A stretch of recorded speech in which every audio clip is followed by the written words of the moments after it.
E o Luiz depois já tem toda a manha do subir e tal, fica mais fácil, né? Então, começamos. E agora, gravação iniciada, antes de mais nada, assim, que bom ter esse grupo acontecendo, o grupo aberto do mês de agosto de 2026, ano que a gente completa 15 anos do nosso grupo de pesquisa, e estamos aqui em grande estilo hoje, assim, professor Junico, parceiro, né, desde sempre nesse PPG e nesse nosso ecossistema, né? Giovana também representando essa importante, esse importante locus do mestrando no nosso curso, né? Então, agradecemos aqui a presença de todos os convidados, né? Professor Lisiane, os nossos bolsistas, professor Freitas aí, parceiro de grupo desde sempre também. E o nosso tema hoje é crítico, fala de... Alô? Caiu. Congelou, Patrícia. Foi falar, a crise caiu. O cenário de crises no mundo e o impacto para a liderança no setor industrial. A gente prefere que vocês, né, então o professor Junico e o Giovano vão estar conduzindo. Então, vocês estão com a palavra, não sei como é que vocês se organizaram. Então, desde já, mais uma vez, obrigado. Ô, Patrícia, desculpa, porque acho que você congelou, eu... Tem nada que desculpar, assim, falando em crise, a crise de internet, ela é real, ela existe, ela vai nos dar vai nos derrubar de vez em quando. Obrigada por continuar, mas é isso aí. Acho que o Freitas já foi fazendo a introdução. Somos todos ouvidos aqui para saber mais sobre esse contexto, né, na indústria, que é o foco aqui, por isso, Junico e Giovana. Legal. Quer começar, Junico? A gente deu uma combinada. A gente já começou, eu. Em primeiro lugar, é um prazer aí, Patrícia e Freitas, nossos colegas aí no mercado profissional, gestor de negócios, né? Também é um prazer aqui estar com o Giovano Zimmer aqui, é o nosso companheiro também de viagem dessa grande empresa aí que é a Steel Motosserras, né? Isso aí. Eu vou começar falando um pouquinho, né, sobre o tema do que vocês chamam de crise, né? Porque isso acho que é relevante dentro do processo geral. Vou colocar pontos sem nexo, exemplos práticos do mundo real, depois eu vou conectar isso. Qual é o problema central? O problema central é o problema geoeconômico, né? Geoeconômico, obviamente, esse tema é um tema muito relevante e o que eu diria para vocês sobre isso? Se deslocou o grande debate internacional, que antes era entre os Estados Unidos e a Rússia, e esse negócio agora toma um debate mais amplo entre o ponto da China e os Estados Unidos. Então, entender esse contexto China e Estados Unidos é a primeira coisa para entender, olhando isso no Brasil, beleza? Então, eu vou falar algumas coisas assim, sem nexo. Meu filho foi à China, agora ele trabalha no cooperativismo, né? Ele é diretor de mercado da Federarroz, aliás, foi diretor de mercado da Federarroz, agora é diretor de mercado do IRGA, e me pediu para mim passar para ele 2 livros. Aí eu passei um livro, que é A Guerra dos Chips, e outro livro, que é um livro On China, que é um livro muito importante aí do Henry Kissinger. E ele foi lá, Freitas, para a China, certo ou não? Aí os caras abriram a mala dele, pararam. Pensou, o que tem aqui, não tem aqui? Os chineses tiraram fotografia dos 2 livros e dele, tá certo? Em português. Isso significa que conhecimento não é brincadeira no processo geopolítico. Segundo, quando deu essa grande briga, essa grande crise, a primeira das tarifas, os americanos fizeram uma ameaça grande aí os chineses, e os chineses disseram, vocês podem ameaçar muitas coisas, mas uma coisa que eu não vou aceitar é a não presença nossa nos mestrados e doutorados americanos. Porque a classe dominante chinesa se constitui no Partido Comunista por dentro da operação americana. Então, tema central é o tema do conhecimento. Agora vamos para minhas passagens aí diárias no mundo real, aí num conjunto grande de empresas. Eu estava na Plax Metal, com a empresa de móvel escritório, e o dono me disse: Tchê, não tínhamos nada da China nesse processo, agora estamos entrando em concorrências públicas e privadas, por exemplo, porque é móvel escritório, de bancos, etc. E agora estamos tendo a concorrência da China. Aí eu estava falando com o Rosnaldo, meu grande amigo da Bibi Calçados, ele disse: bom, eu estava com um nível de exportação elevado para a Argentina, o Milei zerou as alíquotas e simplesmente acabou as exportações brasileiras para a China. Aí eu estive numa fábrica de pneus e o dono me disse: olha, isso tudo aconteceu nos últimos 20 dias. O cara me disse: Junico, hoje você tem 55% ou 60%, não sei o número, de pneus são chineses. Eles têm dificuldade de recapagem, mas os caras estão vivos aqui dentro do processo geral. Aí eu fui num lugar onde trabalho estrategicamente há algum tempo, fui em São Tupi, onde não havia concorrência direta. Falei lá com o diretor industrial, que me disse: olha, começamos a ficar extremamente preocupado com os chineses. Aí nós temos agora um embate aqui muito grande aqui entre a própria estrutura brasileira de siderurgia, que é concentrada e oligopolista, com os caras de bens de capital, né? E também com o pessoal da metal mecânica. E a pauta do negócio é 25% da alíquota de importação de aço, e agora uma disputa sobre mais um percentual que está em disputa no governo sobre o problema do antidumping, aumentando ainda mais os percentuais. O que significa isso no mundo real?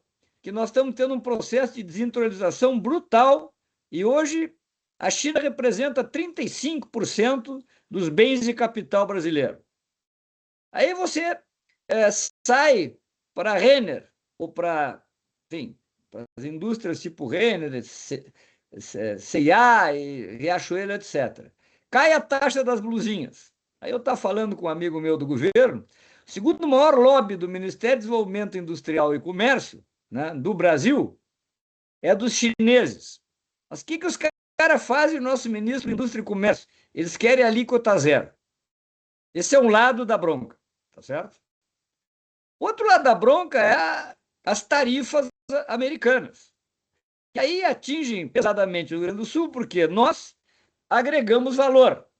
Então, esse negócio pega a Taurus, esse negócio vai pegar uma zona de exportação que não é das commodities e que vai bater pesadamente dentro do mundo brasileiro. De tal forma, pessoal, que o jogo é bruto, tá certo? E não é leve. E não é numa indústria, é em todas as indústrias. Por quê? Porque quando os americanos... Bom, primeiro já tem a estrutura estrutural da China de exportar, das proteções americanas, enfim, tem toda uma história disso aí. Mas segundo, porque agora essa guerra faz com que haja um processo de supercapacidade na China. E esse processo de supercapacidade acontece porque bloqueou entradas nos Estados Unidos e bloqueou também algumas entradas na Europa. Resultado, os caras precisam desovar um conjunto enorme de produtos industriais, porque a China compete por IA, etc., claro, obviamente, mas também compete na estrutura industrial. Então, nós estamos perante uma realidade, né? Não é uma fantasia. Então, muitas vezes eu sempre brinco que a gente da universidade precisa transpor as barreiras da universidade para entender o mundo aí fora. E o mundo aí fora está muito pesado, muito difícil, entendeu? De trabalhar com essas ideias aí. Bom, dito isso, né, essa nova liderança, em primeiro lugar, tem que entender esse jogo. Tem que sair para fora, tem que ver os Estados Unidos, o mundo europeu, tem que ir para a China, observar as operações lá.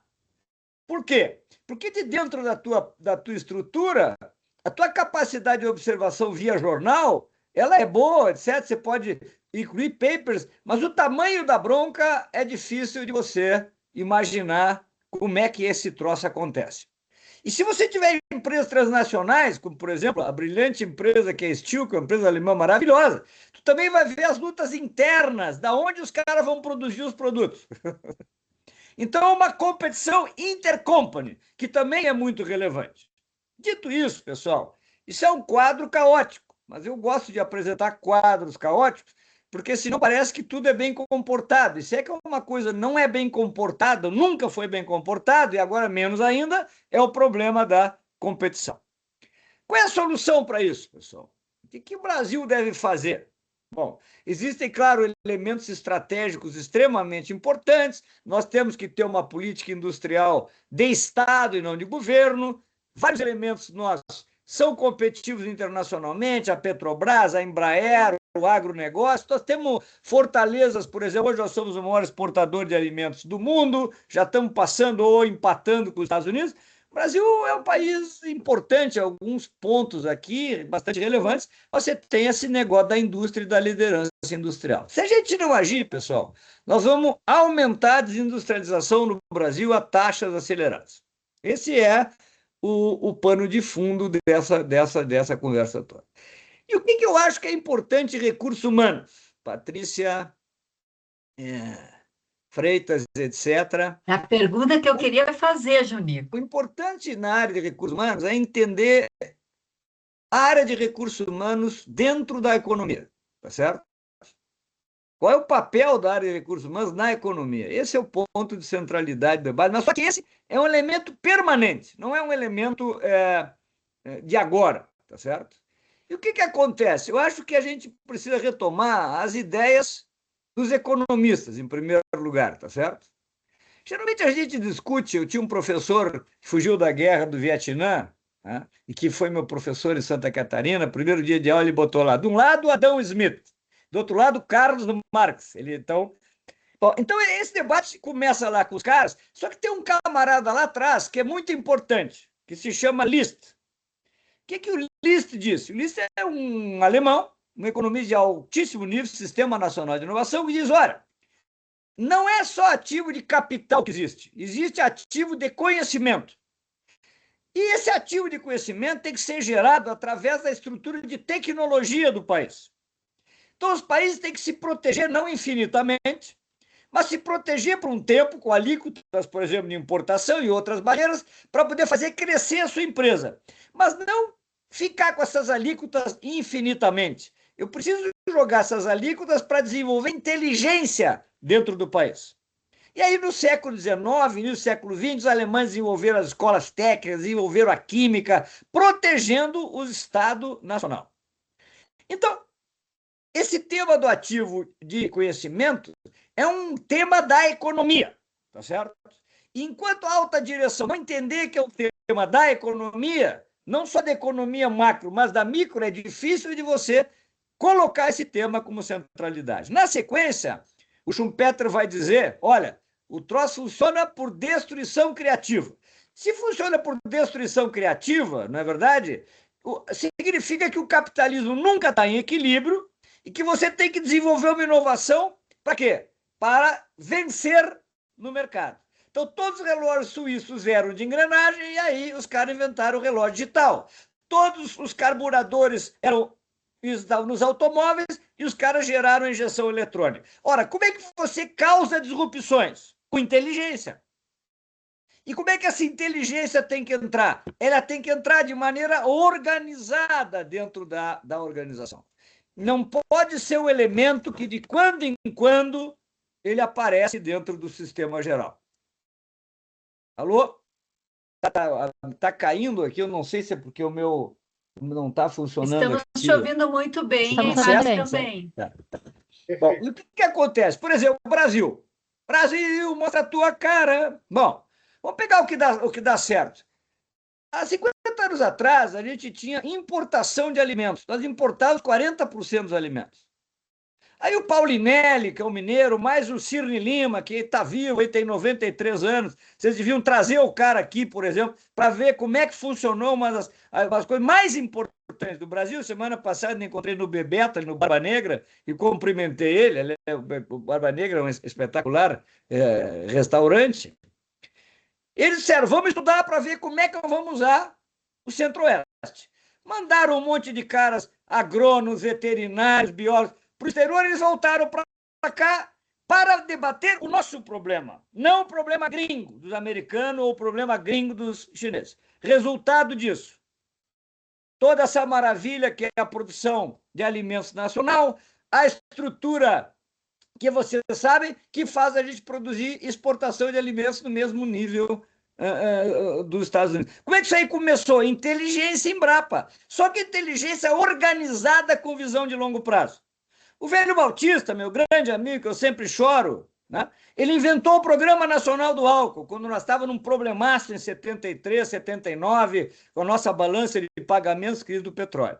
Hoje, você tem o grande programa do álcool. 21 anos atrás, o Lula fez um programa de biodiesel e nós reinventamos a bioenergia a nível geral. E estamos só no início, porque agora vamos substituir o querosene de aviação. Onde é que está a base disso?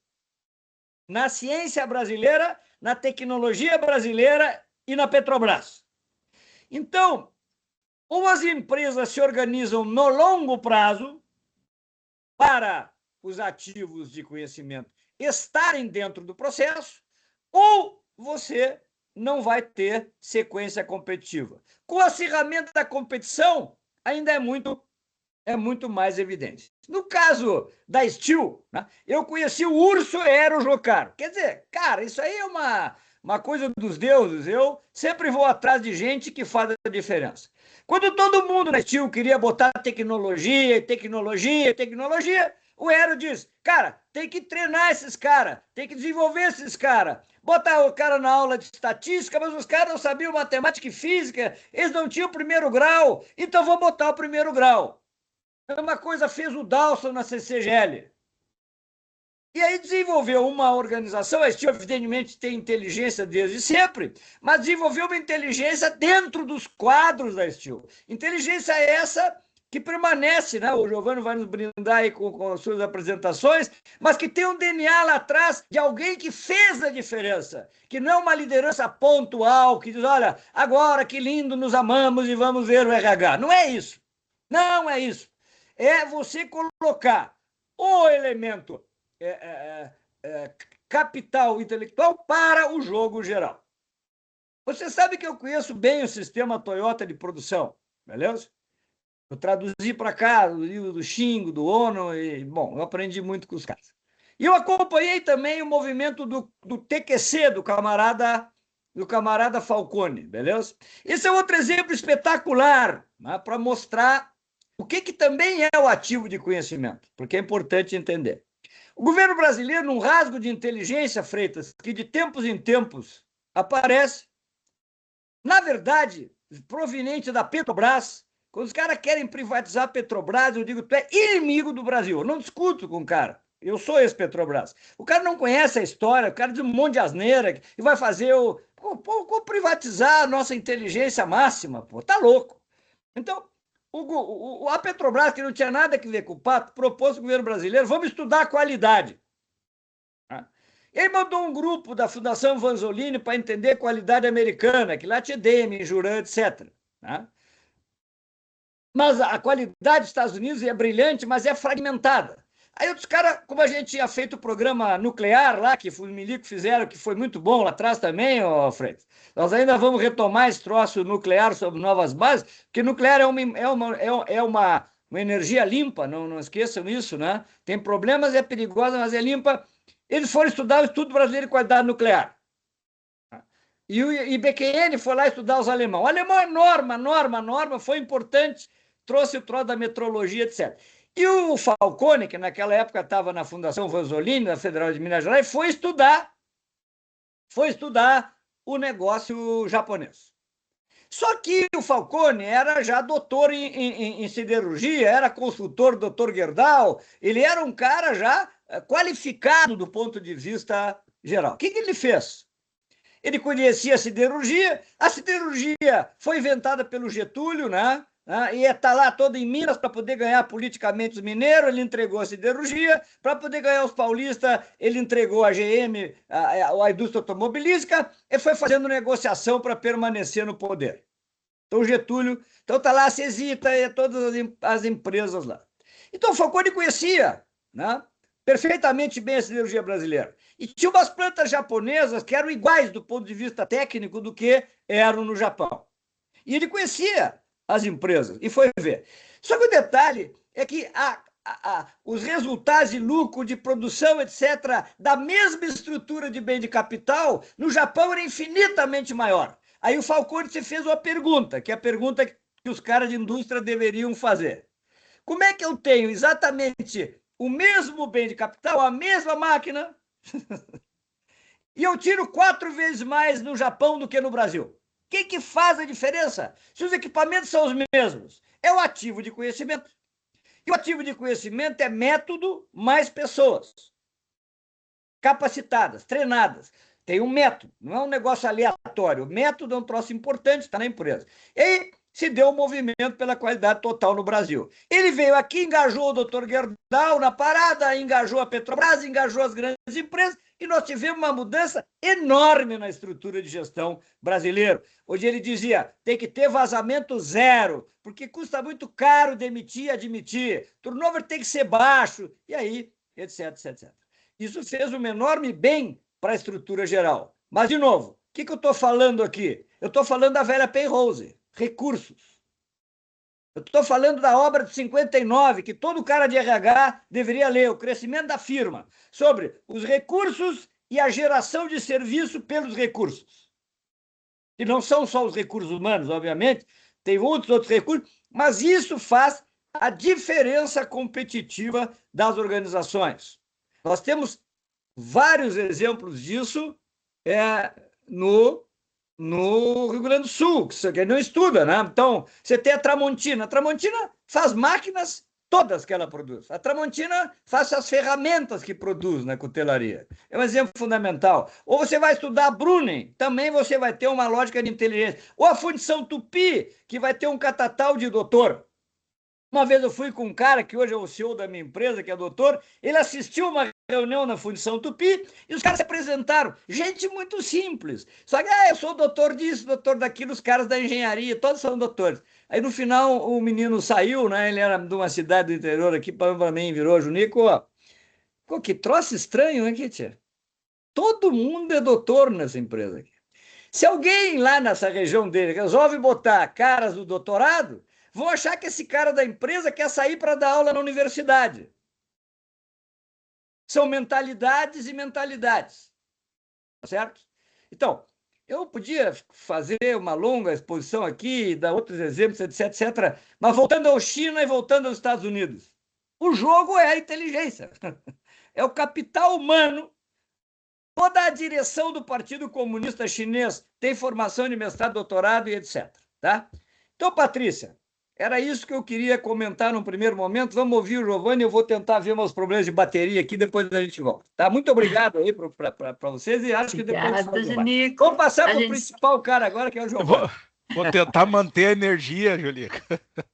Ah lá, Giovano, e no final a gente tem aquele, no final não, né? Mas depois da explanação do Giovano, a gente tem aquele bom momento que é de tensionar e perguntar e botar essas ideias para jogo. Obrigada, Giovano, mais uma vez. Tá, então eu combinei com o Junico dele fazer essa introdução espontânea aí, e eu, como não tenho a experiência que o Junico tem, eu preparei alguns slides para basear, para apoiar a nossa conversa, também sobre orientação e sugestão do Freitas aí. Deixa eu compartilhar aqui, então, para começar o nosso bate-papo. Me avisem aí quando você já estiver vendo, por favor. Estamos vendo. Na tela. Tudo certinho? Então tá, então como eu já participo há uns 1 ou 2 anos do grupo aqui, mas recentemente não tenho conseguido participar. O meu nome é Giovano, né, sou engenheiro de produção pela Unicinos, tenho um MBA em gestão empresarial também na Unicinos e atualmente estou mestrando em gestão e negócios também na Unicinos, né? Tive o prazer de ter aula sobre gestão estratégica de pessoas, seminário de gestão de pessoas com a Patrícia e com o Freitas, e fiquei muito feliz com o convite de falar um pouco sobre as crises e o impacto disso nas lideranças, né? Eu atuo há mais de 20 anos na Steel e atualmente eu sou gerente, então, de engenharia de produto. Quando eu recebi o convite, né, do professor Freitas para participar aqui, eu comecei a pensar um pouco sobre os eventos recentes dos últimos anos que a gente enfrentou, né? E o interessante é que nenhum desses eventos foi planejado, né? Essas crises, assim, eu trouxe alguns exemplos aqui para embasar nossa conversa, mas todas elas impactaram profundamente a forma como a gente lidera as pessoas, né? E aí eu vou trazer um pouquinho também da academia, né? Nós tivemos dois excelentes artigos que eu reli para essa apresentação, que foi nos dados na aula da Patrícia do Freitas, que eu vou trazer aqui um pouco para a gente conversar hoje. Tá? Então, a gente está entrando aí na segunda metade, podemos dizer, de uma década muito turbulenta. Né? Cada uma dessas crises que vocês estão vendo aí, que eu trouxe um pouquinho, ela mudou o papel da liderança. Né? Algumas com impacto maior, outras um pouco menor. A Covid ela colocou as pessoas no centro das decisões, né? Toda a questão geopolítica que o Junico trouxe para a gente já um pouquinho, né? Colocou essa questão para dentro das fábricas, da geopolítica para dentro das fábricas. Nós temos aí desde 2023, né, 2024, a gente acha que já está há muito tempo na nossa vida IA generativa, mas é bem recente, está mudando a forma como a gente trabalha e como a gente aprende. E também um pouco da fragmentação geopolítica ali está alterando a gestão de riscos, a cadeias produtivos, investimentos e as estratégias das empresas, né? O ponto aqui importante é que nenhuma das crises termina antes de começar outra. Ou seja, as lideranças hoje elas não enfrentam uma crise por vez, elas enfrentam crises simultaneamente, várias crises simultaneamente, né? Começando a falar um pouquinho do Covid, o Covid foi provavelmente então o maior teste dos líderes, das lideranças nos últimos, sei lá, 70 anos, eu acho, né, Junico? Desde a Segunda Guerra Mundial, talvez. E o principal impacto nem foi tão operacional, ele foi mais humano. Né? Pela primeira vez, os líderes precisaram lidar simultaneamente com insegurança psicológica, com afastamento, com incertezas, e a comunicação aqui passou a ser fundamental para as lideranças. Né? Outra característica muito importante nessa fase ali, durante o Covid foi a empatia dos líderes. Né? Então, a empatia também deixou de ser uma competência e passou a ser uma necessidade. E aí a gente conversou bastante na disciplina do Freitas e da Patrícia, que teve uma transformação bem importante também, que o cuidado das pessoas deixou de ser uma responsabilidade do RH e passou a ser uma responsabilidade das lideranças, né? Então, essa responsabilidade direta migrou do RH para as lideranças, para dentro dos setores das áreas, né? E o último legado importante do Covid ali também foi a questão da transformação digital, né? Em poucos meses aí, duvido uma organização, uma empresa, alguma que não se transformou, em poucos meses a gente avançou anos em digitalização, em colaboração, em novas formas de trabalho. Né? Falando um pouquinho da guerra, o Junico já trouxe bastante informações, mas ela também trouxe um pouco de uma mudança importante. Só para ter um exemplo aqui na Steel, a Rússia era o segundo maior mercado da Steel, né? Perdia apenas para os Estados Unidos. Isso impactou muito. Então, essa guerra, né, mostrou que a competitividade ela não depende apenas de tecnologia, ela depende também de estabilidade geopolítica. Né? De uma hora para outra, a gente viu fornecedores que a gente comprava, né, forneciam peças para Steel, não poder mais fornecer, a gente precisou refazer planejamentos, precisou rever custos logísticos, né, por causa dessa crise geopolítica. E aí surgiu uma nova competência para as nossas lideranças, né? Compreender riscos globais. Isso também começou a ser uma competência cobrada muito aqui das lideranças da Steel. A partir deste momento também, a gestão desses riscos que eu trago ali, ela deixou de ser uma atividade que a gente fazia uma vez por ano, né, ou no planejamento estratégico, e passou a fazer parte da estratégia das lideranças.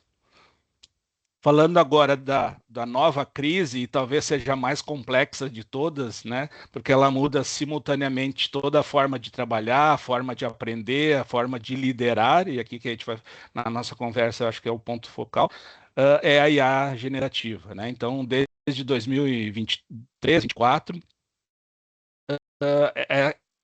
na minha opinião, é a primeira vez que uma tecnologia ela não automatiza ou não mecaniza apenas tarefas físicas, ela também automatiza tarefas cognitivas. A gente falou bastante nas aulas de gestão de pessoas, né?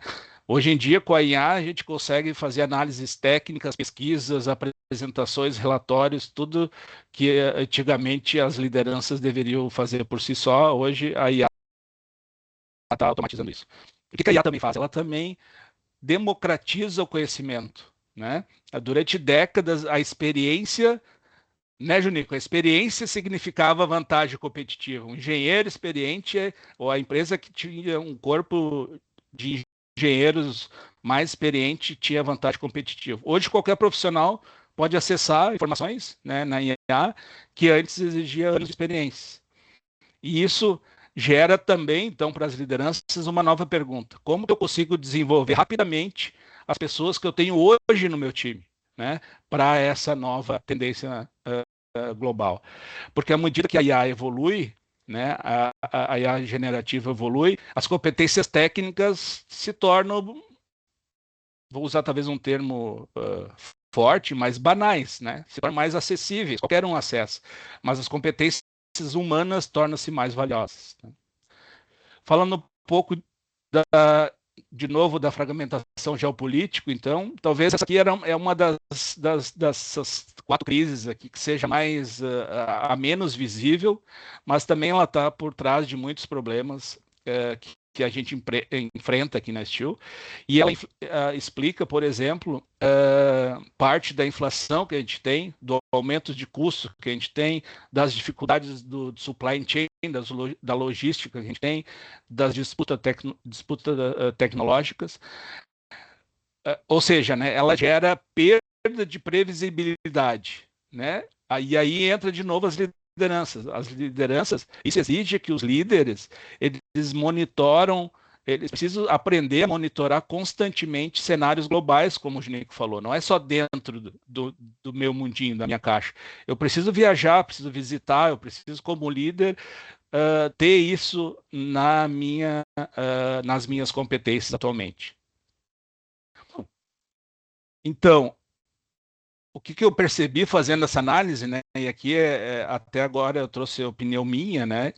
Eu vou trazer mais para frente um pouco de dados, é que ao longo desses 20 anos que eu tenho de Steel, mais 10 anos de Midea Carrier, então quase 30 anos na indústria, eu percebi que cada uma dessas crises exigiu das lideranças competências diferentes. Né? Então, um pouco mais foco na pessoa, o outro no planejamento estratégico, o outro na visão global, mas todas elas tiveram em comum a necessidade de velocidade. Né? Hoje em dia, o líder que não se adapta rápido, ele fica para trás. E no mundo que a gente está hoje, de crises recorrentes, como eu comentei, crises que não terminam, já iniciam outras, né, que elas são simultâneas, a vantagem competitiva, e a gente acredita isso muito forte aqui na Steel, deixou de estar apenas em máquinas, processos, tecnologia, mas está na capacidade das lideranças engajar as pessoas, mobilizar as pessoas, tomar decisões rápidas. Às vezes vale muito mais a pena uma decisão rápida, mas não 100% correta, do que uma decisão que demore muito a ser tomada. Né? Saindo um pouco, então, da minha opinião, ou de opiniões, né, eu trago aqui alguns dados que eu participei há uns 2 anos atrás de um evento de inovação e fiquei conhecendo esse site, é o site do Fórum Econômico Mundial, e eles atualizam todo ano uma série de informações, relatórios e tudo mais. Esse relatório ele traz os riscos globais agora de 2026, é bem atual, né? E como é que é formado esse relatório? Ele ouve mais de 1.000 pessoas, líderes, especialistas ao redor de todo o mundo em crises, em riscos globais. E a gente consegue perceber aqui que, deixa eu ver se eu consigo botar um laser. que cerca de, vocês estão vendo meu mouse? Estão, né? Cerca de 50% dessas lideranças ou desses especialistas acredita que os próximos 2 anos vão ser ainda turbulentos. E quando que a gente olha para um horizonte de longo prazo, 10 anos, esse percentual é ainda maior, né? Em torno de 60% acredita que a gente ainda vai ter crises, enfrentar crises. Ou seja, a gente não está esperando um retorno à normalidade, talvez nunca mais, né?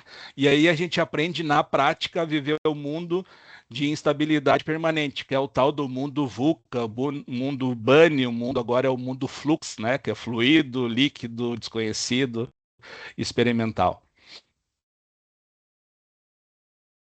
Vou passar aqui, peraí que agora parou aqui meu slide. Bom. Outro relatório interessante desse Fórum Econômico Mundial é o futuro do trabalho, né? O Future of Jobs. Ele mostra, e aqui a gente traz um pouco, que os principais fatores que vão transformar as empresas, as lideranças até 2030 são digitalização, inflação, sustentabilidade, o que tem mais ali, ó, questões sociais, né? Questões de mudanças climáticas, geopolítica. E aí vocês podem, a gente pode ver que praticamente todos eles estão relacionados com as crises que eu trouxe antes, com as 4 crises, né? E todos exigem todas essas pressões, ou todas essas macro tendências que eles chamam aqui, exigem novas competências das lideranças, né?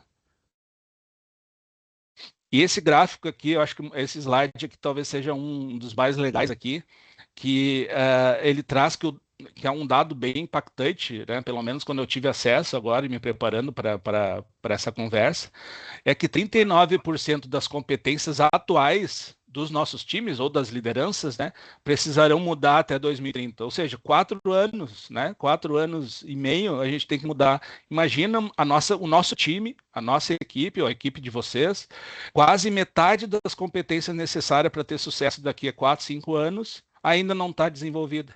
Olha o papel e a importância da liderança que a gente vê nisso, né? E é importante observar também que outras competências emergem, né? Não são apenas competências técnicas, são profundamente humanas.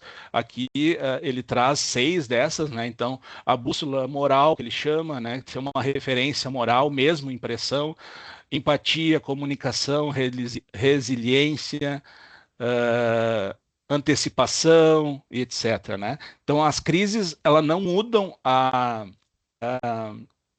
essência da liderança, mas elas amplificam aquilo que realmente importa, né? E a gente percebe aqui que é profundamente humano. Tá? Deixa eu mudar um pouquinho aqui. Pronto. Que é o meu último slide para a gente ter tempo para conversar também, então tá, pessoal? Então, se a gente olhar para todas essas crises, né, e para esses números que eu trouxe aqui, a gente consegue ver, e daí eu reforço aqui um padrão muito claro, que é o futuro, as lideranças, né, de agora em diante, elas precisam agir com ética, com clareza, elas precisam tomar decisões rápidas, elas precisam ter aquilo que o Junico falou, é tirar a bunda da cadeira e olhar para o mundo, né? Olhar, sair de dentro do nosso Rio Grande do Sul, do nosso Brasil, e viajar, ter essa visão global e engajar pessoas, né? Antes, ou, né, antigamente, ou digamos antes ali da Covid, o líder era avaliado pela capacidade de controlar processos, resultados, operações. Agora não. Agora ele tem que lidar com incerteza, ele tem que conseguir mobilizar pessoas, às vezes à distância, num time híbrido, num time remoto, saber engajar os seus times, né? E eu queria encerrar, então, com uma reflexão para a gente continuar a nossa conversa, que essas crises todas vão continuar existindo, né? Agora cada vez mais, né? Em 5 anos a gente teve 4 grandes crises que ainda não terminaram. E talvez elas não sejam pandemias, não sejam guerras, não sejam crises geopolíticas, revoluções tecnológicas como a IA, mas certamente as lideranças vão ter novos desafios. E o diferencial competitivo da Steel, né, ou eu acredito de todas as organizações, não é prever a próxima crise, porque a gente não consegue prever, por maior que sejam os cenários disponíveis, as informações, os dados, é difícil prever a próxima crise, mas a gente consegue desenvolver lideranças capazes de aprender rapidamente, mobilizar pessoas rapidamente e adaptar as organizações com isso. Tá? Falando um pouco da Steel, né, eu percebo que a Steel ela já possui muito desses fundamentos aí que a gente está falando. Né? Ao longo da história, o Junico conhece talvez a Steel mais do que eu. Né, Nico? Semana passada eu fiz 21 anos de Steel. A empresa ela desenvolve uma cultura muito baseada em valores sólidos, né? E ela tem como principal ativo, e a gente conversou um pouquinho essa semana, eu e o Junico, é as pessoas, é a retenção dos talentos aqui, né? E ela tem essa orientação para as pessoas. Ela tem uma visão de longo prazo, uma disciplina de execução. Além disso, ela investe também continuamente no desenvolvimento das lideranças. Por exemplo, a gente acabou de fazer um programa de conscientização para a inovação com a própria Unicinos, né? Foram várias sessões e no fim terminou com um pitch de projetos muito legal. Todo o nível gerencial está fazendo uma formação executiva agora de 15 encontros, falando de negociação estratégica, imersão em estratégia,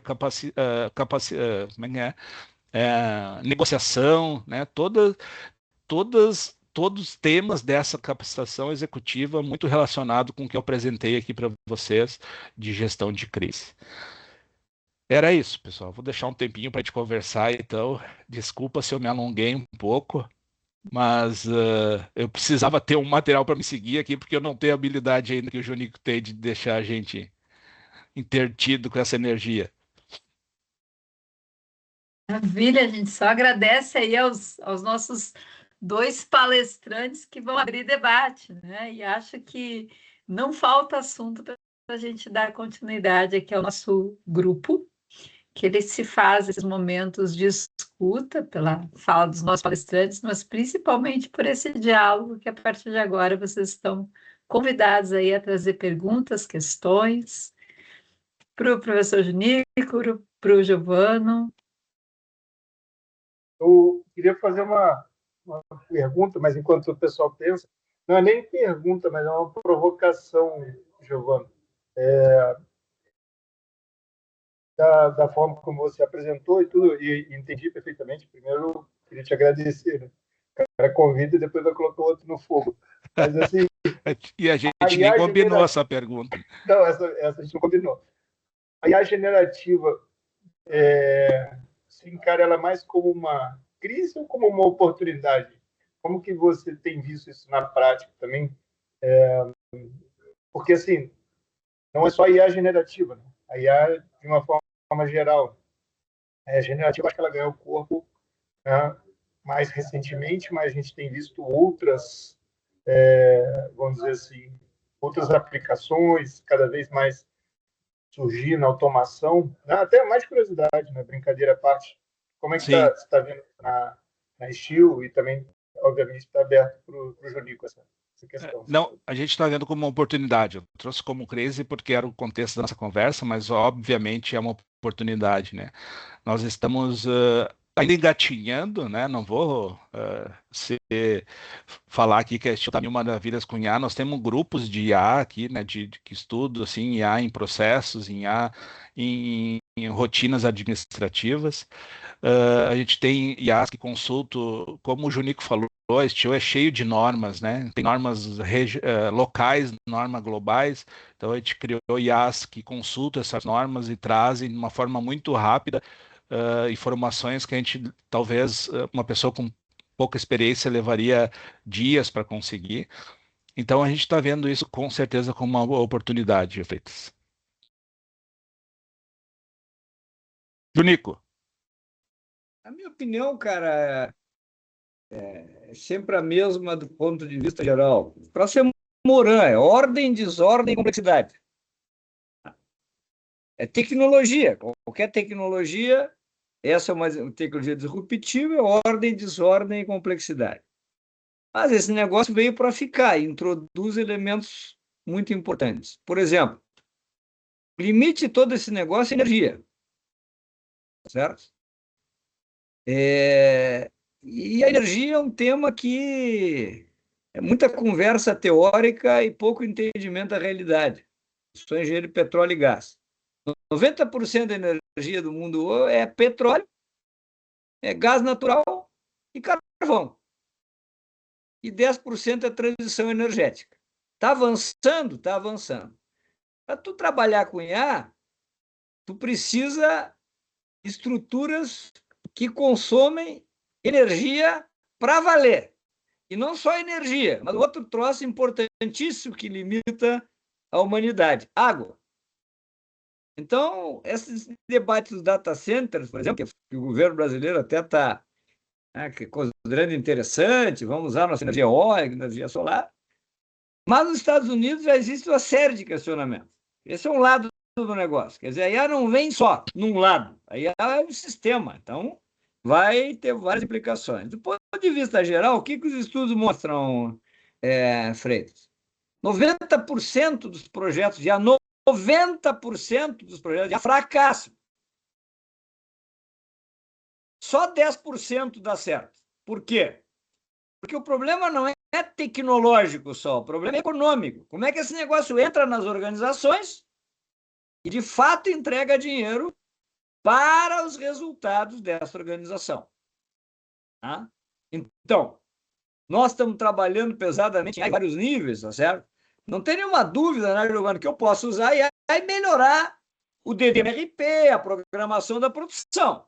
Ok. Só que para isso acontecer, o dado tem que ter disciplinar, o dado tem que estar disciplinado, o dado tem que ter maduro. Quer dizer, não é simples você entrar nesse negócio. Então, a minha tese fundamental aí, Giovano, é que o primeiro ponto é entender a IA e a economia, como sempre, tá certo?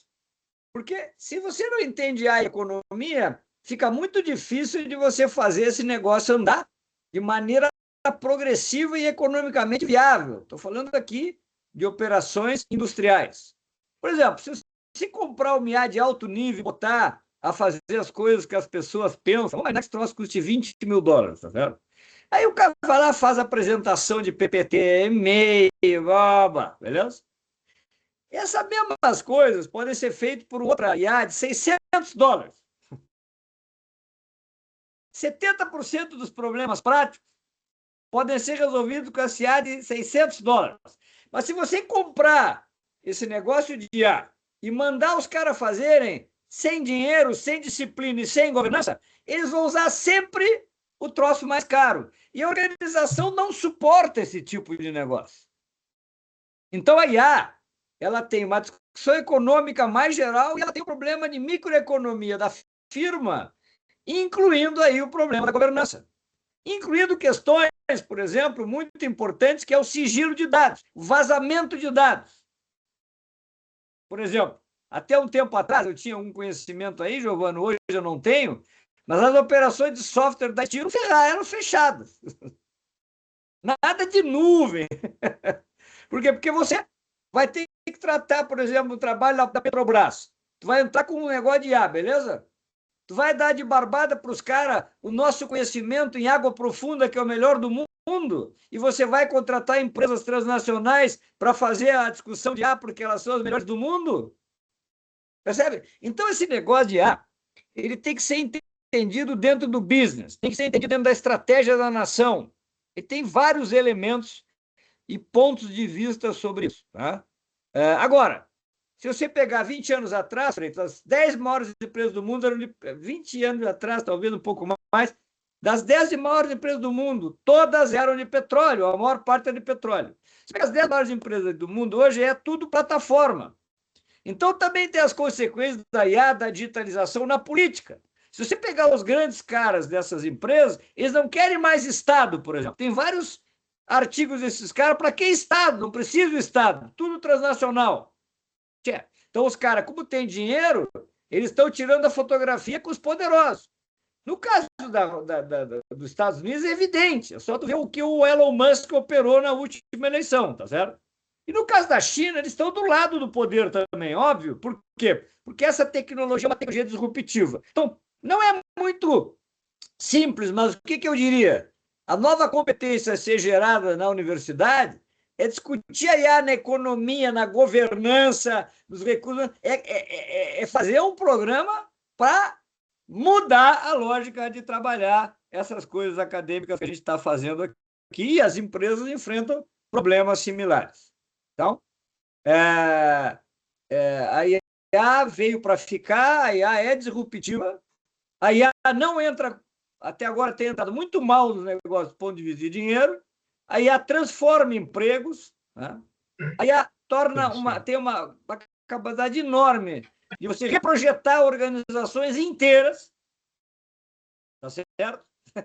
Então, claro, nós temos que ver como é que fica esse negócio. Não é só a IA, né? Porque tem a digitalização, então é a tecnologia de maneira geral, sendo que a IA é o ripe, né? É a moda, né, que nós temos aí no momento. E outra, Temos que pensar muito o assunto. eu participei ontem de um painel, Freitas, da minha liderança na era da IA, né, até conduzida pela nossa colega do mestrado, a Bruna. E aí o especialista falava que a IA sozinha ela é melhor que o humano, né? Não tem dúvida, em muitas tarefas, pelo menos.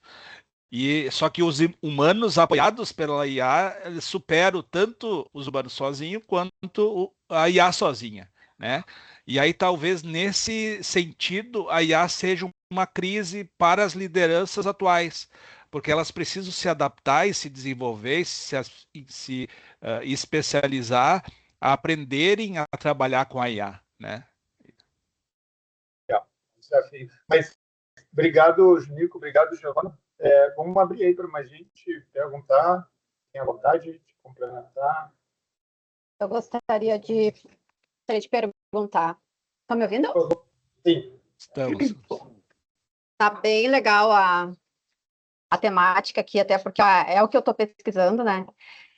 Giovana, se tu puder falar um pouco mais como é que está esse momento na Steel de transformação digital, e existe já algo mais corporativo? Como é que vocês estão se organizando com as equipes? Se puder falar um pouquinho mais?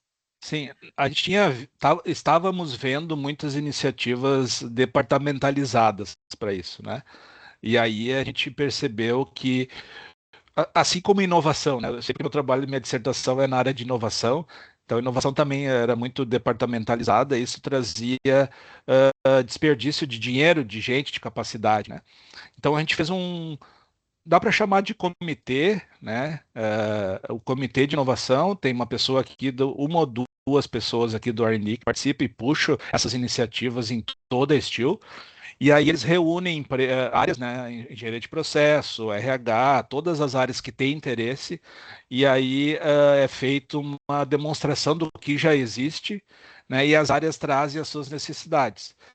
Aí esse comitê, ou esse núcleo, né, de IA na Steel, eles procuram ou internamente alguma solução, ou através do Caldeira, de startups, alguma coisa assim no mercado, né, para as principais dores que a gente tem aqui.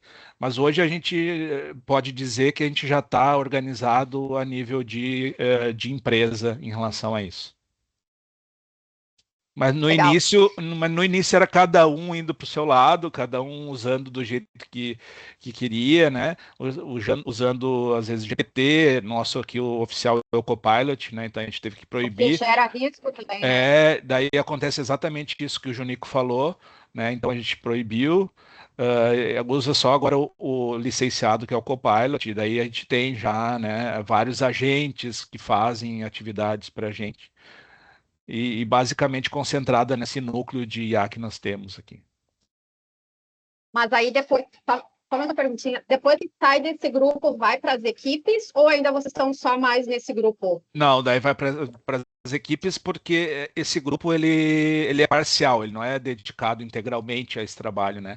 Então ele compete essas atividades de AI compete com outras atividades que o pessoal tem, né? As responsabilidades do dia a dia. Então vai para as áreas daí. Obrigado. Rafael, por favor.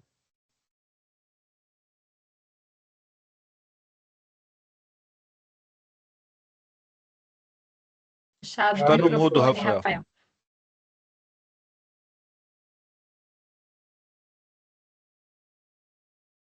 Não, não estou ouvindo. Não. Às vezes é legal sair e entrar de novo, porque aí retoma o áudio, né? Se travou. Então vai, Patrícia, enquanto isso aí. Sorry. Quanto o Rafael. Pois então, assim, não sei o quanto que seguiria a discussão por aí, mas eu queria trazer um outro elemento. O Junico provoca lá, trazendo Morin, né? E eu vejo uma grande tensão dialógica quando a gente conversa sobre crises, que por um lado a gente está discutindo a IA e a generativa, né? O Junico toca nesse assunto quando ele fala da escassez de recursos como um dos limitadores ou complicadores dessa relação. E lá pelas tantas a gente pode também problematizar o papel das lideranças frente a crises, por exemplo, climáticas, né? Então, o quanto que a gente tem que expandir essas competências e esses olhares cada vez mais dialógicos de lideranças que se preparam para enfrentar crises, porque elas são simultâneas e de naturezas muito distintas.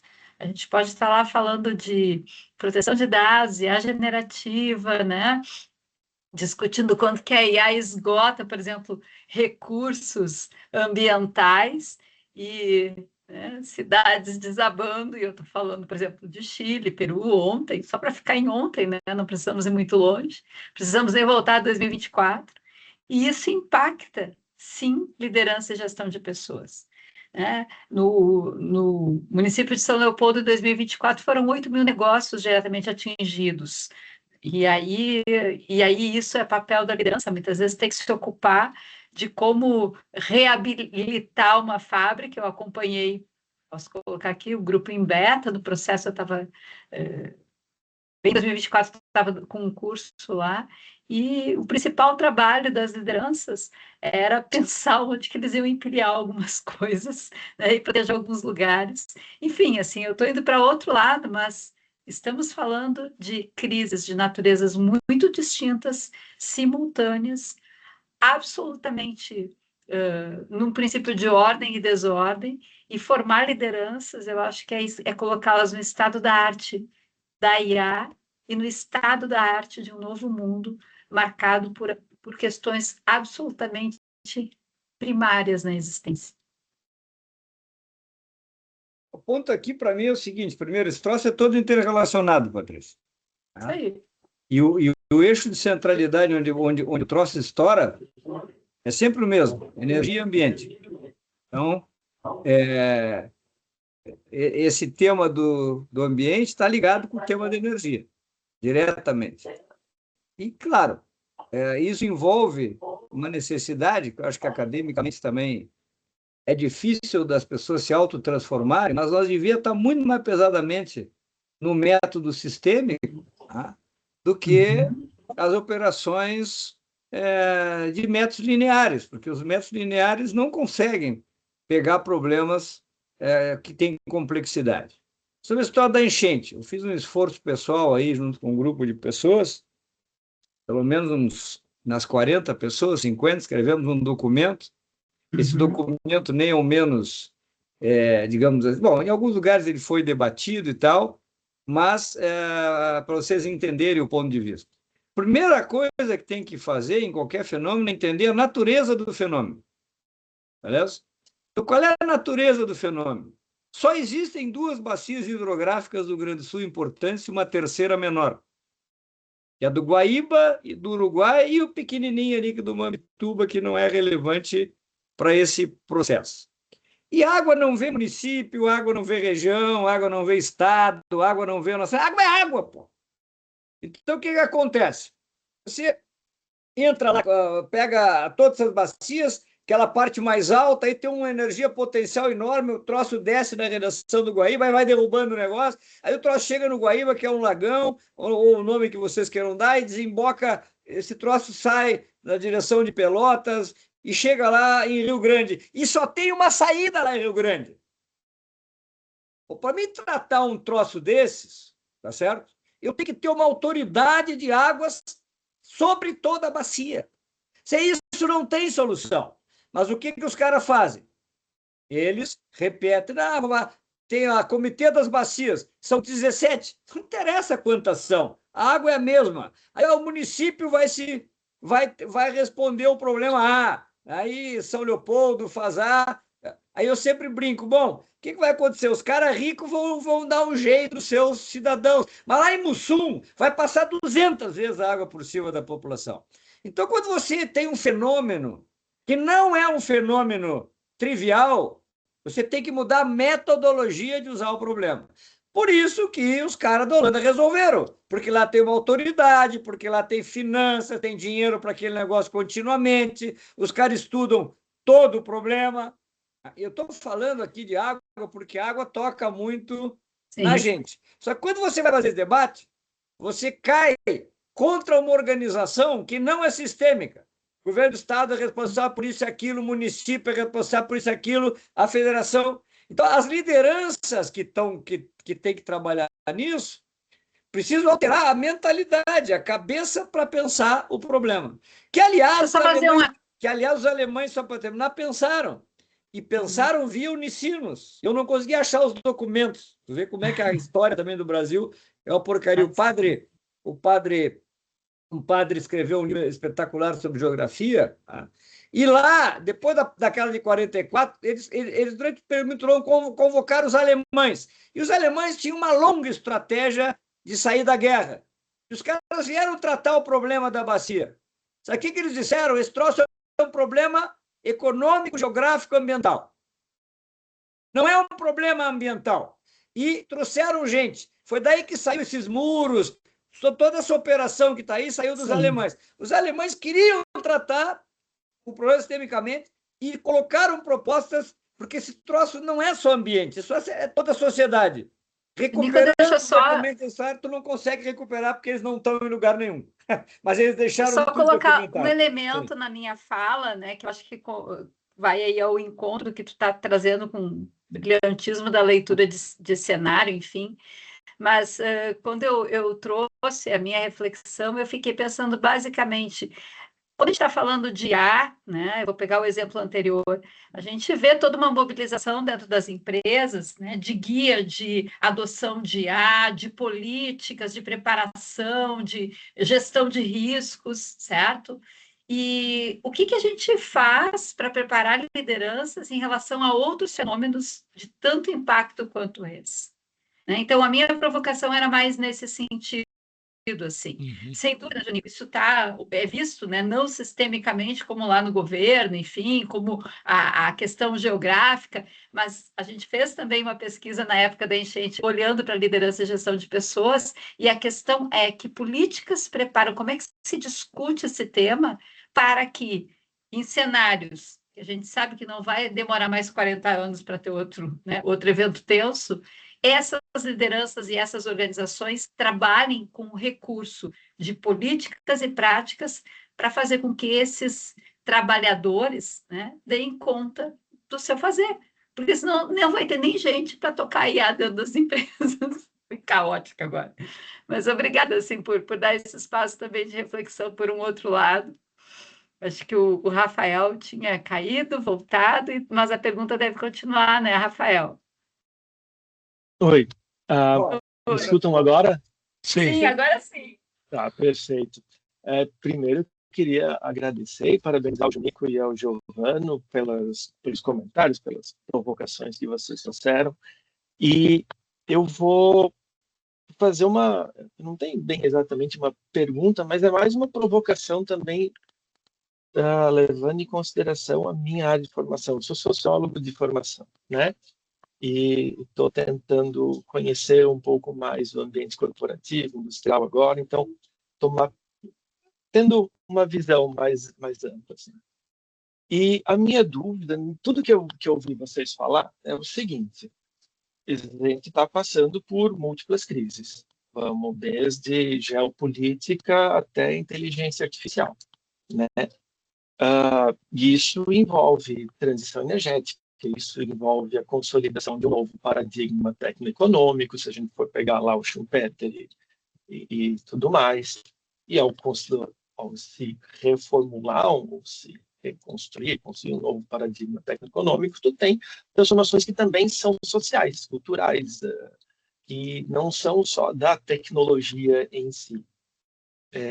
A minha dúvida nesse conjunto todo, para deixar bem simples, é como que vocês veem a inserção ou a abertura profissionais das áreas das ciências sociais dentro das empresas, dentro dos ambientes de negócio, principalmente pensando em, por exemplo, mitigar os riscos de crise geopolíticas, porque um profissional de relações internacionais, de geografia, de sociologia, tem uma formação muito densa para compreender dinâmicas geopolíticas globais. Né? Então, às vezes, obviamente, ir viajar e conhecer outras realidades é fundamental, mas ter uma boa assessoria de alguém formado na área, com informações, uma capacidade de leitura mais aprimorada também é relevante.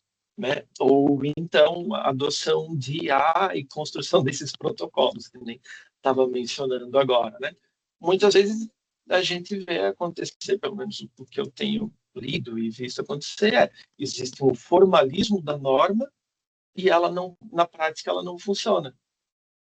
E aí a hipótese que eu tenho é que os trabalhadores, os profissionais que vão lidar com isso, com essa norma, com essa nova regulamentação, essa nova tecnologia, eles não estavam envolvidos no processo de construção dessas regulamentações, desses manuais, procedimentos e tudo mais.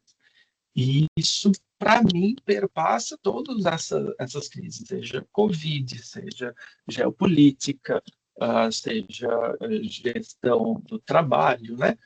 O maior envolvimento dos trabalhadores, e não só da liderança, na construção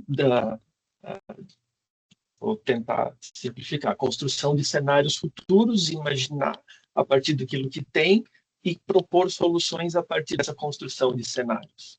Né? Isso, eu estou com hipótese aqui, isso acontece, de fato, no ambiente que vocês vivem? Há abertura para esses profissionais que fazem esse tipo de coisa, esse tipo de leitura, de atuação, ou está engatinhando ainda? Bom, eu vou falar aqui pela Steel, Rafael. Se existe, eu de fato não conheço. O que nós fazemos quando a gente necessita algum serviço nesse sentido especializado, a gente contrata consultorias, né? E aí eu posso falar claramente aqui pelo nosso time, pela, pelo desenvolvimento de produto, a gente contrata consultorias especializadas em determinados casos, né?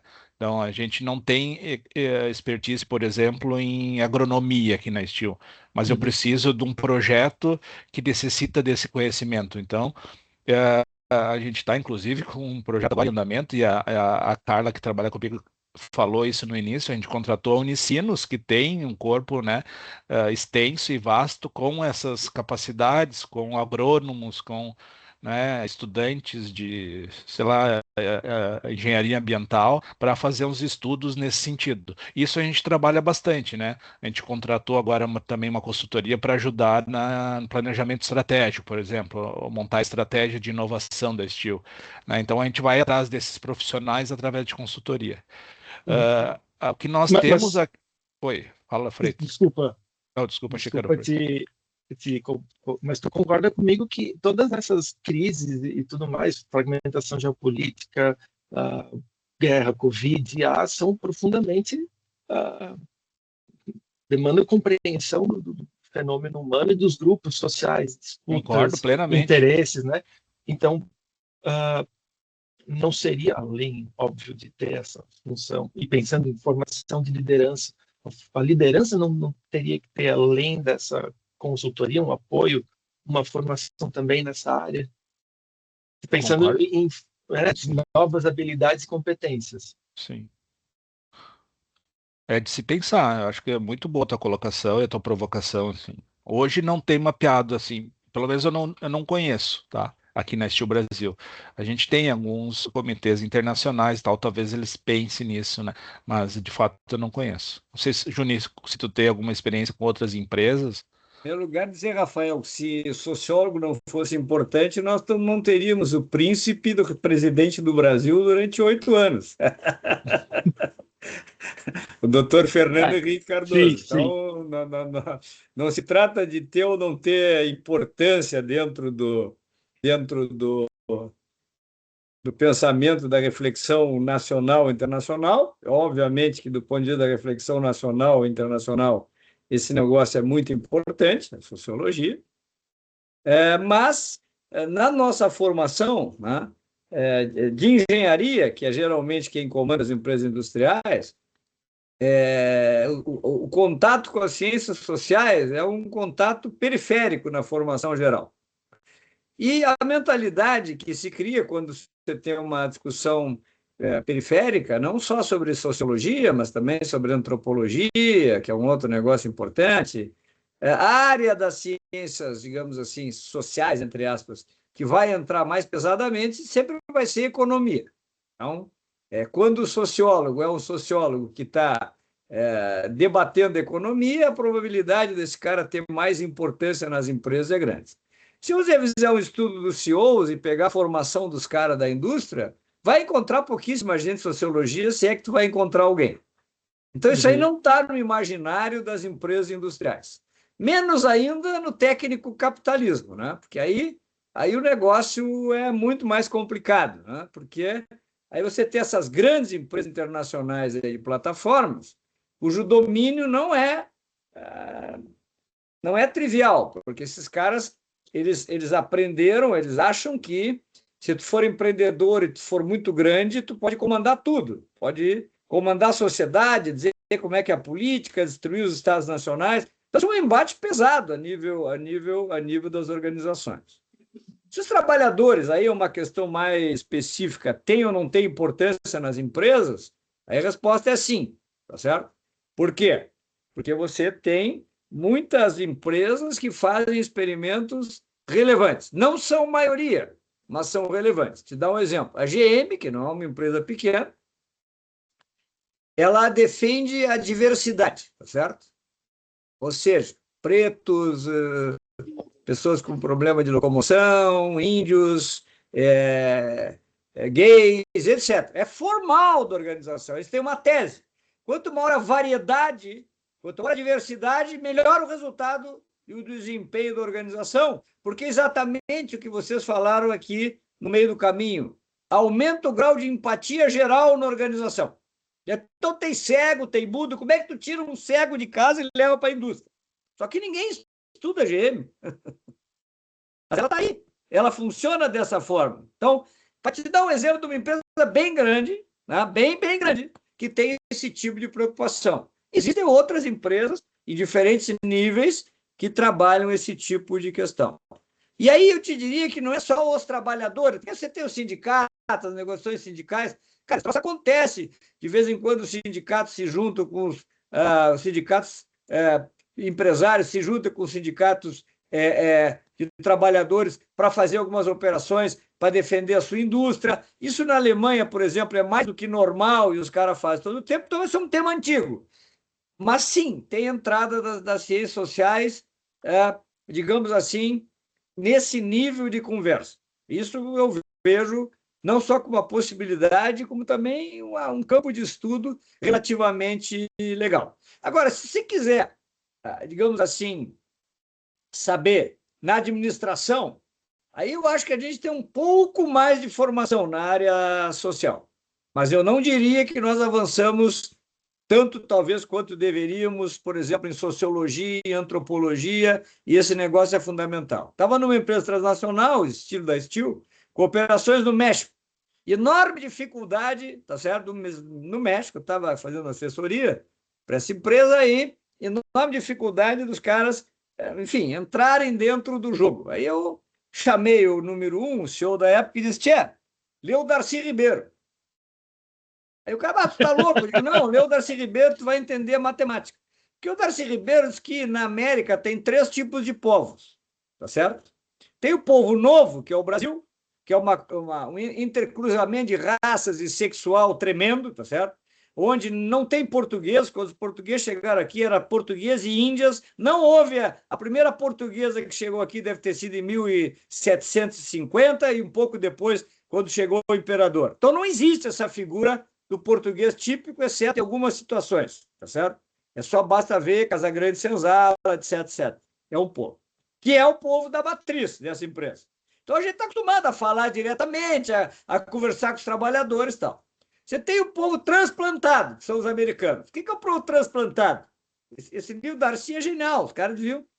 Isso devia ter uma estátua, mas ninguém estuda o Darcy, que é gênio da raça.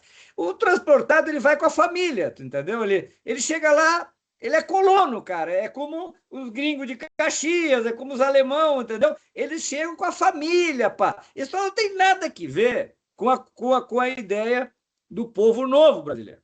Porque lá, claro, colônia do principal país dominante do século XIX. O que eles fizeram? Vamos fazer guerra, vamos ocupar, vamos, entendeu? América para os americanos. E, cara, tudo isso aí tem uma lógica que não é uma lógica de povo novo, é uma lógica de povo transplantado. É outro tipo de lógica, tá certo ou não? Aí tem o terceiro tipo, que é essa empresa que nós estávamos trabalhando, estava no México, que são os povos testemunhas. Os povos testemunhas, cara, são povos que tiveram civilizações impressionantes, maravilhosas. Também a gente não estuda, que é incas, astecas, etc, etc. Não, evidentemente o México... Esses caras tinham uma cultura espetacular e são povos testemunhas, eles não se intercruzaram com os espanhóis. Eles resistiram, eles são povos testemunhas, eles estão acostumados a serem invadidos, mas não perdem a identidade. É óbvio que tu, numa estrutura de gestão, como, por exemplo, no México, você querer introduzir papos culturais iguais aos nossos, isso vai dar rolo. Por quê? Porque os caras não entendem. Então, tu diz um monte de troço pro cara e o cara te trata de senhor, não tem palavrão nenhum, é de uma educação fantástica, os caras te dizem ahorita, que pode significar eu vou fazer, talvez eu faça ou nunca eu vou fazer. Não vai te responder diretamente. Aí, você tem que entender esses movimentos que acontecem dentro da cultura. Por quê? Porque esse negócio vai ser fundamental na tua estrutura de gestão. Aí eu disse para os caras, olha, dá uma olhada nisso, eu acho que temos que começar com algumas práticas para mostrar qual é a nossa lógica. Não é que você vai mudar a cultura dos caras, mas introduzir uma cultura de mudança, que é diferente. Cultura tu não muda, tu pode introduzir uma cultura de mudança, isso sim. Ó, primeira coisa, os caras vêm, eles comem, eles trazem o troço de casa, o restaurante, para o nosso padrão, ele fede, blá, blá, blá. Vamos fazer o seguinte, cara, vamos fazer o melhor restaurante, botar tudo com o esquema nacional e quando tiver a primeira sujeira, vamos limpar tudo. Aí tu tá dizendo para os caras como é que tu é. Não é que tu queira que o cara seja, ele vai ver uma coisa diferente. E daí, nessa oposição dialética, vai surgir uma forma de você fazer a mudança. Que pode ser, inclusive, você limpar o banheiro. Não sei se entende o que eu quero te dizer. O que é isso aí? Isso aí é sociologia, antropologia. E se o cara não fizer esse negócio, ele nunca vai entender as operações. Entendeu o que eu quero te dizer? Então, a necessidade da sociologia, da antropologia, da psicologia é evidente. É lógico, tá certo ou não? Agora, a percepção da importância disso para o desempenho econômico e financeiro das organizações, aí depende de um tipo de cultura que os caras não são formados na universidade e os CEOs eles se preocupam com finanças, se preocupam com valuation, é outro mundo, cara, entendeu? Mas muitas vezes eles vão se encontrar. E nessas questões transnacionais, isso vai acontecer. Você não pode fazer negociação internacional com o chinês sem entender a lógica chinesa, com o japonês sem entender a lógica japonesa. Os japoneses saem depois do trabalho e enchem a cara. E lá vale tudo. No dia seguinte de manhã, está tudo normal e não aconteceu nada. Só que toda operação informal de decisão aconteceu no bar. Entendeu? Cara, achar que não é importante estudar isso... Não, perfeito. Vou passar para a Débora a nossa última questão, até para a gente já não explorá-los mais do que já exploramos, está maravilhoso. Débora, por favor, então, pode trazer a última questão e aí a gente já, depois que eles responderem, a gente vai para o encerramento. Bem-vindo ao Obrigada, grupo, José. Débora. Está chegando aqui pela primeira vez, né? Seja bem-vinda. Obrigada, pessoal. Estou encantada. Já anotei esse livro. Tenho que ler Darcy Ribeiro, gente. Por favor. Muito E bom. no chat tem o nosso link do grupo do WhatsApp. Fica o convite, né, Rafael, Eu já coloquei lá. para poderem participar do nosso grupo ali do WhatsApp. Não Perfeito. tem bom dia, boa tarde. É para informações e network. Até já copiei aqui, depois eu vou entrar. Bom, vou fazer a minha pergunta tá bem rápida, assim, né, gente? Primeiro, uma honra estar aqui, já aprendi um monte com vocês e quero aproveitar ainda esse finalzinho. Eu trabalho com coaching para líderes, então eu acompanho muito individualmente os desafios, assim, né? Até hoje eu cheguei atrasada porque eu estava numa sessão. E o que eu vejo dos meus clientes, eu quero pegar o gancho do Junico e perguntar para o Giovanni a visão dele. Assim, eu sinto eles muito cansados de tantas novas demandas e, ao mesmo tempo, ansiosos porque tem muita coisa para aprender o tempo todo. E aí o Junico, eu anotei aqui que o Junico falou sobre causar disrupção com inteligência, fazendo o básico bem feito. E aí eu quero perguntar para o Giovanni, como que na tua visão, e eu imagino que tu é líder de líderes, o que para você, para um líder hoje, assim, no meio desse caos, é o básico bem feito? De comportamento, de atitude, quando o bicho está pegando? Excelente pergunta, Débora. E até eu tô com um livro, acho que não tô aqui, que é Deixa Pra Lá. Não sei se vocês já ouviram falar. Bem legal Não, o vou livro. anotar. É tipo de deixar coisas. Eu tive até a Carla vai me olhar ali, eu tive uma conversa com ela essa semana também.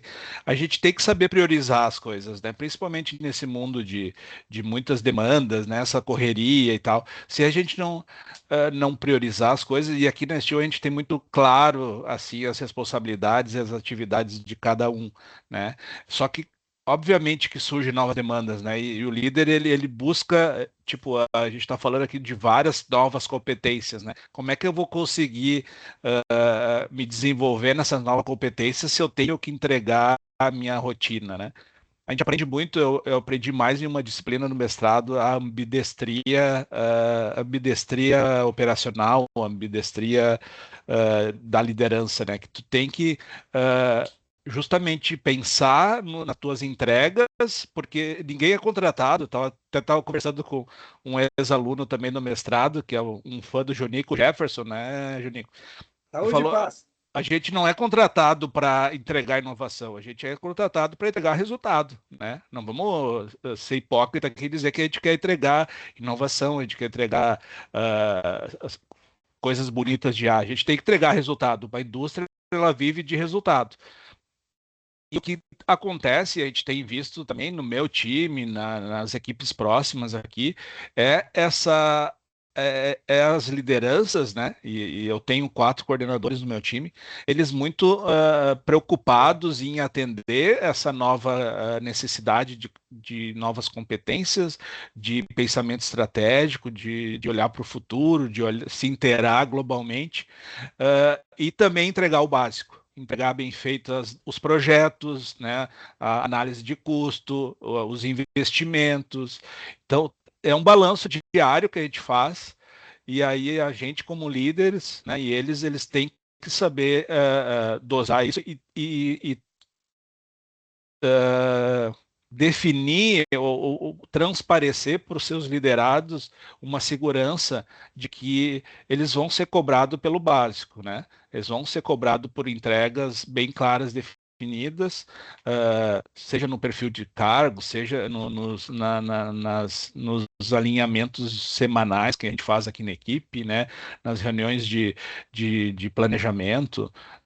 Mas, de fato, a gente percebe isso, e não só, acredito, não só nas lideranças, ou não só na indústria, mas colegas do mestrado e outras sociedades que eu participo, também a informação ela está muito disponível em tudo que é lugar, né? Então a gente quer ler um livro, a gente não terminou o livro, a gente quer fazer um curso, a gente não terminou o curso, a gente quer se desenvolver numa outra área, eu quero fazer um curso de gastronomia, eu quero aprender a cozinhar, eu quero aprender a pescar, né, Freitas?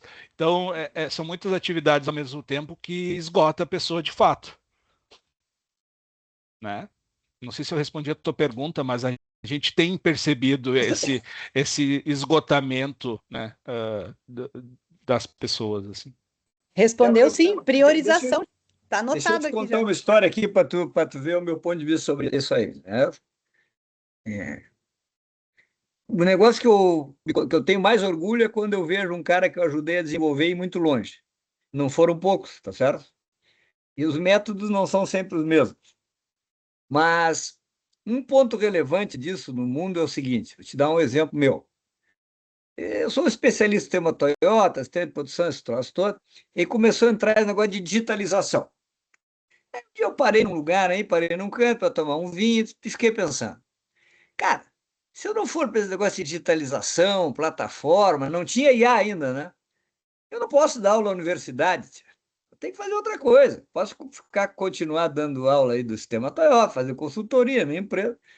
Mas, cara, eu tenho que tomar uma decisão aqui, ou vou ou não vou. E eu te disse, se eu não fosse, eu teria abandonado a estrutura. Porque eu não acredito que um professor hoje possa querer fazer uma aula do século XX no século XXI e se achar legal. Tá certo? Porque o que é um professor? Um dia eu falei para um cara da universidade, todas as psicólogas contratavam os caras pela média. E todos os caras que eu levava para essa universidade eram mais 6 sigma. Todos tinham algum tipo de desvio lá longe, tá certo? Porque, claro, os melhores caras não estão na média, pô. E eles não são normais, no sentido da normalidade estatística. E se tu quer contratar gente normal, tua universidade vai ser muito ruim. Entendeu? Cuidado. Eu preciso de gente na universidade fora da estrutura da média, na estrutura do 6 sigma. Não é uma contratação para o cara ser o contador da empresa. Bom, então eu fiz essa reflexão. Essa reflexão é minha, não é de ninguém, é minha. Assim que eu penso o troço para mim, inclusive. Aí eu digo, eu vou entrar nesse troço. Aí fui fazer. Aí trabalhamos, fizemos uma plataforma, Smart Coop, que é uma plataforma importante do cooperativismo. Me aproximei dos caras digital, trouxe o negócio, comecei a falar. Percebe? Então, o problema desse cara que é líder hoje é o seguinte: não é que o cara tem que fazer, no ponto de vista, um monte de coisa. É que ele sabe que ele vai ter que enfrentar um novo desafio tecnológico violento na sequência. E ele precisa se posicionar. Então, o cara está na alta direção da empresa, ele tem que dizer que entende de IA, embora muitas vezes não entenda nada de inteligência artificial. E aí vem a estratégia do líder. Olha, isso aqui é fundamental, eu vou ter que juntar uma equipe, arrumar um time, aprender algumas coisas básicas, se juntar com os melhores. E quando esse troço avança na organização e o líder não consegue mais acompanhar isso aí, ou não se sente bem acompanhando isso, aí é sofrimento infinito para o cara. Eu, pessoalmente, não iria para esse sofrimento, esquece. Tá certo? Porque tu fica conversando, é como o cara que vai ter uma aula de estatística, Débora, tá sentado na aula, lá no tempo do seu aero, e o cara te fala de desvio padrão, não sei o quê, e eu não sei somar e dividir, pô. E os caras estão sofrendo, isso aí o Ero mesmo me contou, os caras sofrendo na aula, Juninho, porque o professor lá se esmerando, e o cara não sabia nada. Aí vamos ensinar o cara matemática, aí os caras começaram a entrar, percebe? Então, esse mundo ele exige muita transformação no sentido do conhecimento. Então, no chá, conhecimento, habilidade e atitude, beleza? O que eu acho mais importante, de longe, é a atitude. Eu, na minha empresa, só contrato gente com atitude. Não interessa o conhecimento do cara e nem a habilidade, porque isso tu desenvolve. Agora, a atitude é outra conversa. Então, se liderança não tem atitude, isso vai dar errado. Tá certo? Então, os tipos de contratação meu, contrato, tem os alunos. Então, aí tem um aluno meu que é rico e está lá fazendo curso de reprodução, pileco. Vou contratar o cara. O que esse cara está fazendo aqui? Aí outro cara era jogador de futebol, quebrou a perna, está na primeira aula e tira 9. Pô, esse cara está... Toda vez que eu vejo um cara diferente, que está numa operação diferente, e que quer ganhar, que quer avançar, e não é ganhar no sentido capitalista, é ganhar no sentido da sua própria desenvolvimento pessoal. Esses caras me servem. E esses caras vão aprender. E esses caras vão ter habilidade. É o meu ponto de vista. Eu sou franco, é a área de vocês. Mas como eu tomo muita decisão em diferentes lugares, Eu tenho uma posição clara sobre esse negócio. Clara, não é mais ou menos. E se o cara ficar no passado e o mundo vier, o que espera desse cara? Ou alienação ou sofrimento. Como na maior parte das vezes os líderes não são alienados, eles vão sofrer. Esse sofrimento é ruim para ele, é ruim para a organização, é ruim para todo mundo. É uma realidade. Eu vejo isso aí acontecer. E os caras não sabem dizer, eu não sei isso. Porque se o cara diz, eu não sei isso, é o começo da melhoria. É impossível nesse mundo atual saber de tudo que está acontecendo, Débora. Não existe isso. Então, por muito tempo a gente contratou pela técnica e demitiu pelo comportamento, né, Junico? Então tem que fazer essa virada de chave, exatamente. Bom, pessoal, eu quero gente que tenha atitude, erre, vai para a linha de frente, faz, tá certo? Agora, tem uns caras que estão formados na universidade que a gente mesmo forma. O Xingo, que é o sistema Toyota, ele tem, eu vou passar para vocês a visão de engenharia, a visão de RH do engenheiro que construiu um negócio que matou a Toyota. Tem 4 tipos de engenheiro. Tem o Table Engineering, que bota a camisinha, bota velho de terno e bota o casaco todo bonitinho e tudo lá. Esse é o Table Engineering. Tem o Niet Engineering, esse é o pior. Niet é uma palavra russa que diz não. É um engenheiro que ele estudou para dizer não. Então, tudo não dá. É o Niet Engineering. Aí tem o Catálogo Engineering. Qualquer problema ele acha que resolve no catálogo. Vai lá para o catálogo, o cara tem um catatal de catálogo. E o cara está falando esse troço em 1980. E tem o Game Engineering, que é o cara que vai lá e faz. Vê o problema, vê a bronca, chama todo mundo e vai fazer. O único engenheiro que interessa na Toyota é o Game Engineering. Agora, não é o Xingo, sou eu, tem o 5º engenheiro, que é o Google Engineering. O GPT Engineering. Tudo ele vai do Google Engineering e no GPT. Cara, não dá para acreditar num negócio desse, tu é sério, tá certo, Débora? Então, o problema da atitude no modelo japonês é o Game Engineering. Tu vai lá, desgraçado, onde está dando problema, tira o bumbum da cadeira e vamos ver o que está acontecendo. Chama o grupo e vamos estudar. Esse cara está dizendo que não sabe, no primeiro momento, tá certo ou não? Mas está dizendo que vamos resolver no segundo momento. Então, é humildade e autoestima elevada. A humildade para dizer não e a autoestima elevada para saber que aquela equipe vão ganhar o jogo. A minha linha de RH é meio bagual, assim, entendeu? Eu sou engenheiro, né? Embora eu tenha lido muitas coisas. E para mim é isso que funciona. Juninho, temos que liberar o povo, o povo tem aula. O povo ainda tem aula. Beleza. Então, eu, da minha parte aqui, quero agradecer em particular o Giovano por ter aceitado. O Junico é da casa, a Patrícia faz o fechamento aí, mas, Giovano, muito legal te ouvir aí, né? E obrigado por ter aceito aí o convite, ter contribuído com a gente aí, né? Junico, óbvio, meu professor de mestrado, e eu até, Junico, mandei uma foto aqui para a turma, até hoje eu fiz mestrado em 2010, né? E o pessoal sente muita saudade. Então, assim, tá? Ser colega do Junico, para mim, é uma honra, né? Então, é um prazer. Eu também tenho saudade, muita saudade.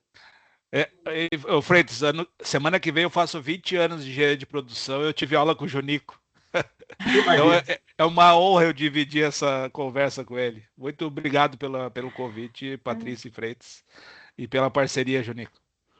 Agora, imagine o sentimento de orgulho e de honra que a gente tem em ter, né? O Junico no nosso grupo de pesquisa, o Giovano, que quem sabe, né, Giovano, daqui a um tempo tu vai ser aquele Junico, sabe, que deu aula em 1900, porque eu acho que não é à toa que o Junico falava em sucessão e na realização de poder. Então, isso é o bacana desse grupo, né? Tem espaço para todos, né, e todas no seu momento, né? Gente entrando, olha, Débora, que acho que a Carla está chegando pela primeira vez, Clarice acho que já teve outras vezes, a Regina, que nos acompanha há tanto tempo.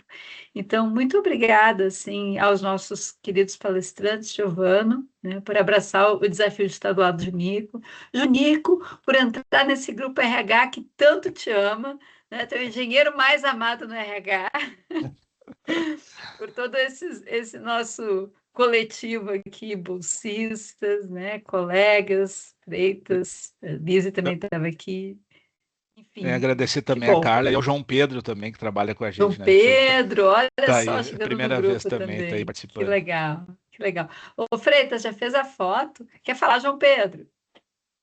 Uma foto Não, aqui. só agradecer a participação. Vou Valeu. encerrar. Obrigado. Luiz, encerra a gravação para nós, por favor. O Luiz já saiu, senão encerra. Vamos Aí vir, depois a né, gente vai colocar no YouTube e vamos divulgar ali o link da gravação, tá? Depois a gente divulga no LinkedIn ali. E o nosso jeito de agradecer também, né, é a gente postar isso nas redes sociais, convidar o pessoal a escutar vocês, né, porque a gente sabe da generosidade de colocar o tempo, a energia. Alguém disse que o Giovanni também manteve a boa energia do Junico, nessa hora, numa quinta-feira tão atribulada de agosto. Então, muito obrigada por fazerem o grupo acontecer. Deixa eu fazer a Obrigado, última pessoal. palavra aí, Patrícia. Fala, Junico. Vai, Júnico. O Giovanni não foi bom, foi excelente.